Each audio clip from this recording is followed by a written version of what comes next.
I've stood on a stage and watched with amazement as candidates wallowed in the mud, viciously attacked one another, called each other liars, and disparaged each other's character.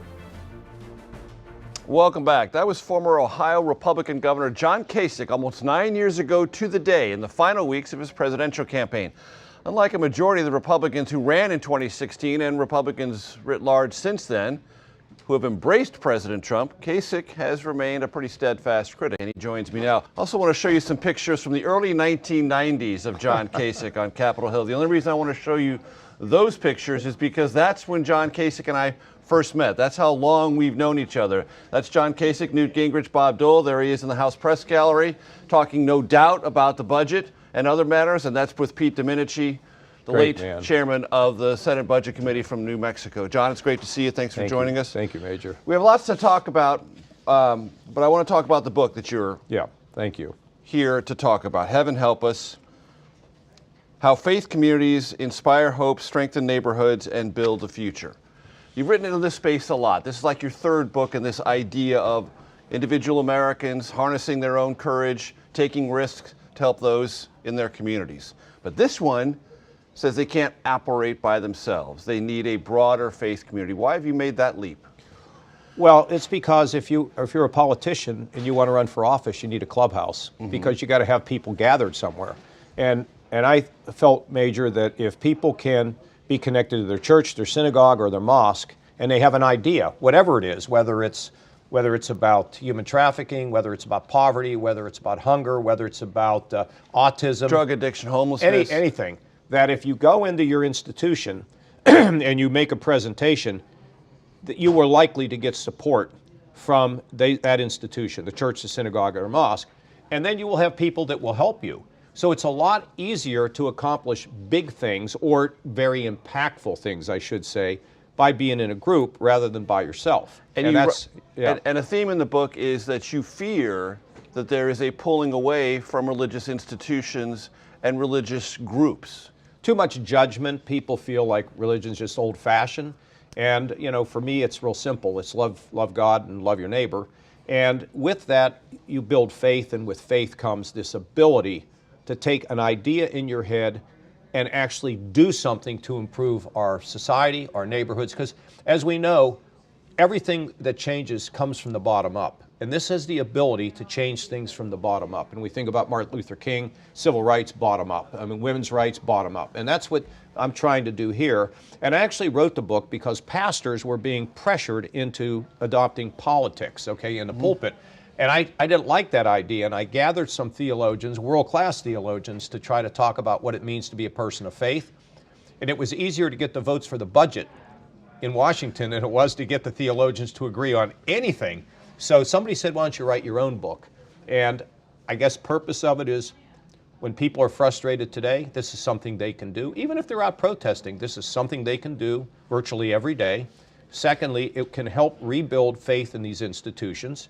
And thirdly, I think there's not a better time than for us to be talking about something positive. And it's the danger. You know, you've written books. When you write something positive, kind of people wonder. Then they start reading the book. I find when they start to read these stories, they're like, wow, I didn't know that's what this was going to be about. And wow, that's inspiring. So I'm very pleased with it. Good. Congratulations on it. Now, I want to talk to you about the here and now. Yes.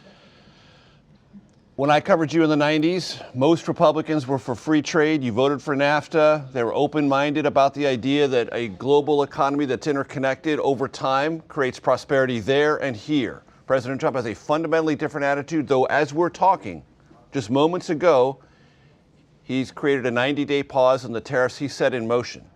How do you evaluate that? Did Trump back away from his own tactic? I think a lot of his friends, just really pounded on him. I don't know who they are. Wealthy friends. Well, yeah, maybe, and maybe some not so well, probably wealthy friends. And they said to him, you're going to ruin everything here because this is not sustainable. You can't have a trade war with the entire world. And you saw the market cratering. And then I think finally at some point he goes, yeah, you're probably right.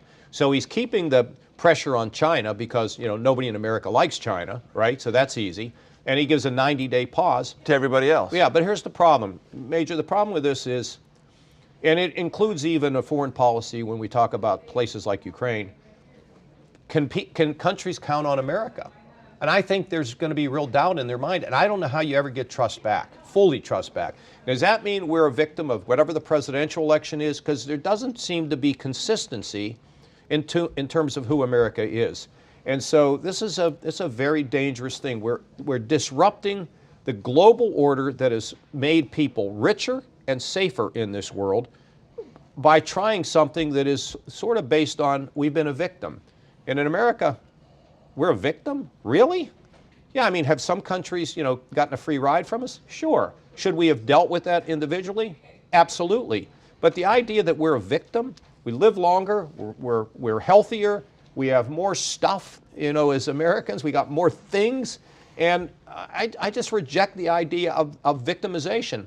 And some of it's carried to domestic politics. And yet you know from your own experience in 2016 within the Republican Party primaries, it sold. It sold nationally in 2016, didn't in 2020, but it sold even better in 2024.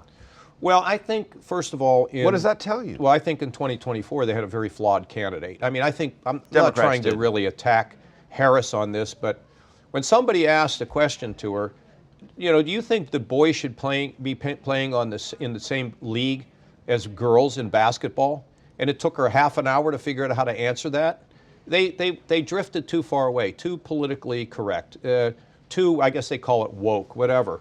And I think she was a flawed candidate, and at the same time, a flawed process where, one of the things I got to blame you media people is I'm part of the media too, is that this kind of covering up of Biden's situation.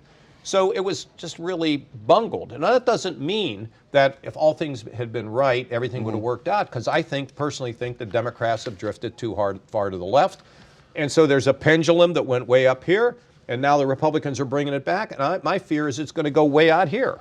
And so the question is, the pendulum works best when it's balanced here in the middle. John Kasich, always good to see you. Thanks very much.